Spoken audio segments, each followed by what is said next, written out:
Pagmasdan lang muna natin tol, pagka may mga kasama pa itong iba. Baka pati po lang to.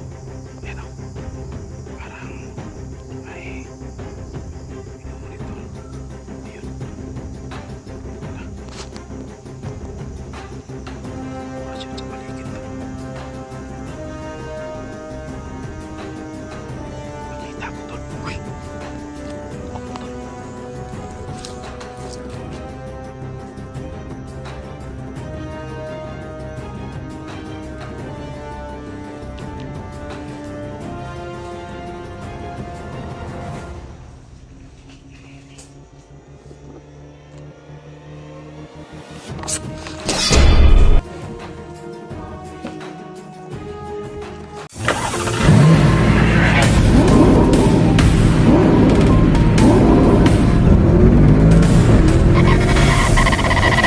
So far away from home.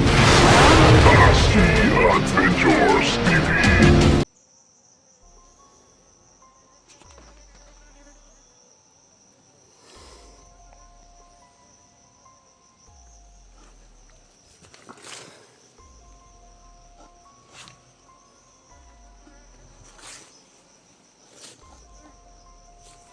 Nawala tol. Ayun.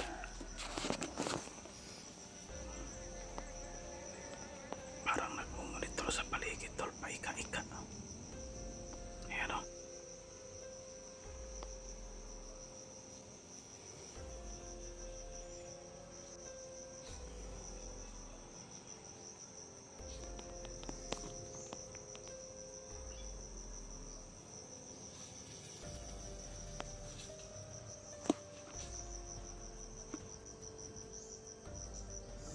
Pagmasdan lang muna natin tol, pagka may mga kasama pa itong iba.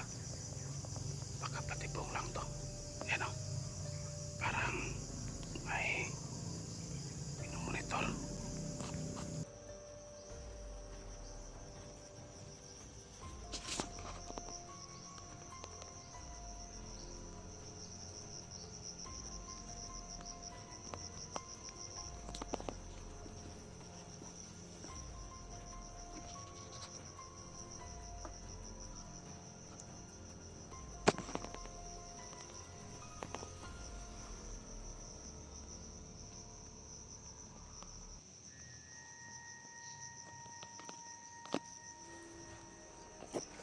Lapitan natin ang konti tol.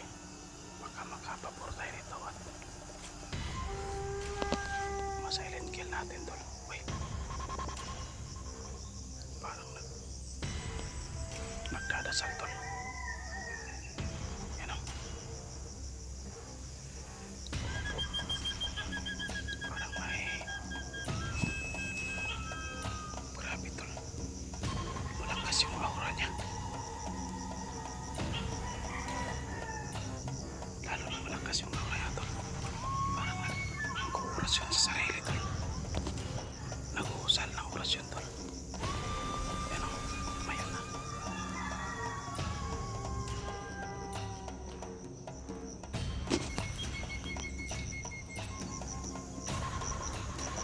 Parang matanda na tol kasi paikot-ikot ang paglakad. Pero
Sabi ko na nga ba, nag-uorasyon yun.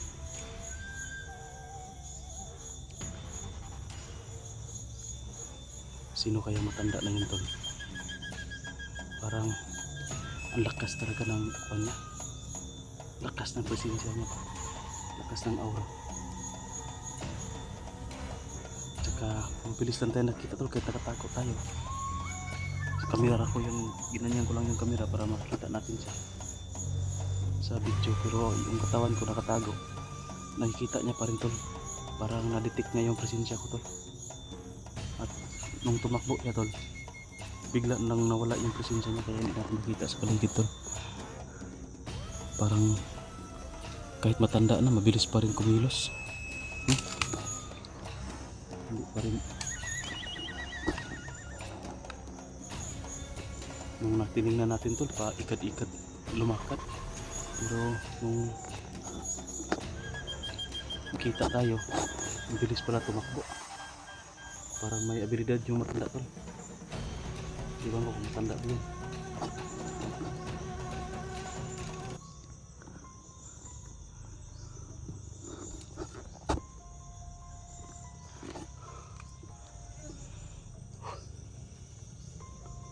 Sigurado ko tol, bandido to yun. Bandido yun kasi kuan siya, tawag dyan, itim, tsaka may baril na dala, tsaka nag-iisa lang tol, walang kasama, kahit ikad-ikad na maglakad.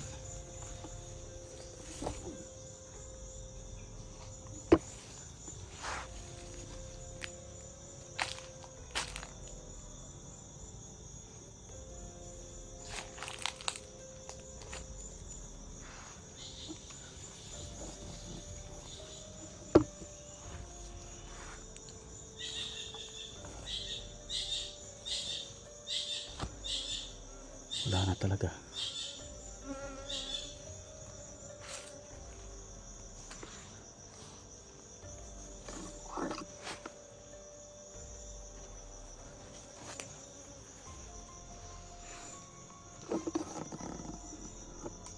Hindi na talaga to.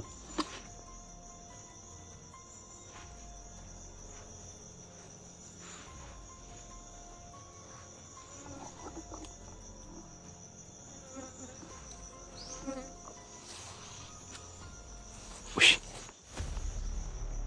Kalaban tol.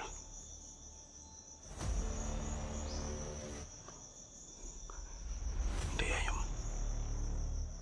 yung matanda kaya yan. Pero walang hood.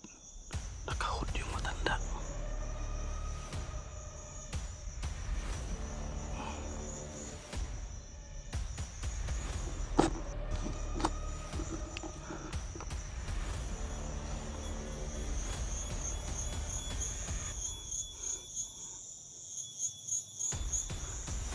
Pero naka-yuko pa rin tol. Eh, parang di ba matanda to? Iba man yung suot ng matanda.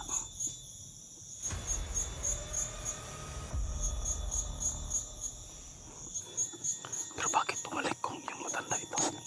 Sigurado ko talaga dito matanda.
Hindi to ang matanda tol. Walang hood. Hindi to ang matanda. Bali lang natin ang liig. Kasi matang dito na puruhan.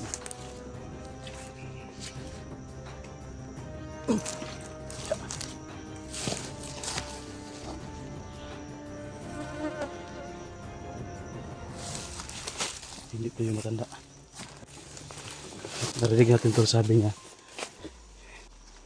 pinadala daw siya ni Tatay Victor. Sino kaya yan sa Tatay Victor? Baka yan yung matanda tol. Yung Victor siguro pangalan ng matanda. Sabi niya pinadala daw siya ni Tatay Victor rito kasi may kalaban daw. Narinig natin no, sa sabi niya kanina. Bakit tumakbo yung matanda? Tsaka bakit yung kasama niya yung pinadala dito? Baka ito perimeter rin to. Pero doon to galing tol kanina. Kaya doon tayo papunta. Sundan natin yung matanda tol. Kasi duda ako doon sa matanda eh. Sobrang lakas ng presensya niya. At bigla na lang nawala pati presensya.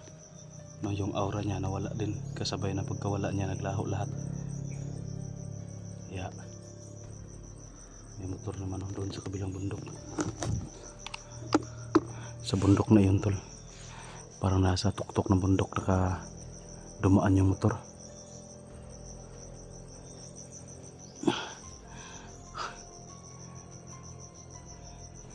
Sundan natin tol. Doon tayo pupunta sa dinaanan ng isa kay na nadalit natin. At baka matunto natin kung saan pumunta yung matanda tol.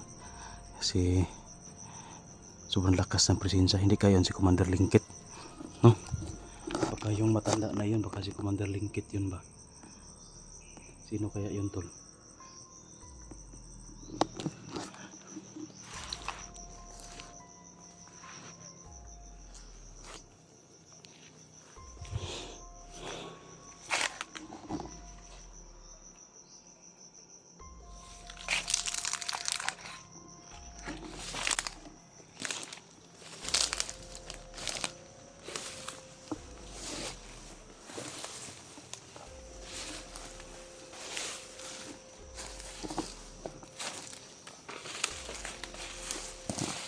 Lawak mo.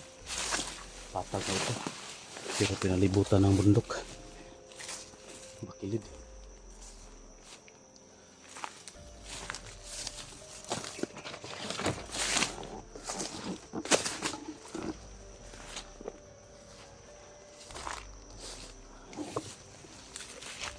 Suntol. Hintayin na natin no, na mag-reply si sa atin, si Brad Pitt para locate natin no, kung saan yung location na pinapasa ko na location niya tol kung saan sa banda para mapuntahan agad natin. Babalikan ko na lang siguro si Brad Pitt o baka nauna na yun sa akin tol no? Kailangan natin tol na may kasama para kung sakasakali na masagupa natin si Commander Lingkit o si Commander Aguila ay may katuwang tayo, may kasama tayo sa laban na medyo malakas-lakas din. So yun tol, dahil natin yung matanda, patuloy tayo sa mission natin tol. Pag-share lang po ng video na ito tol. Maraming salamat po sa inyong panonood. God bless po.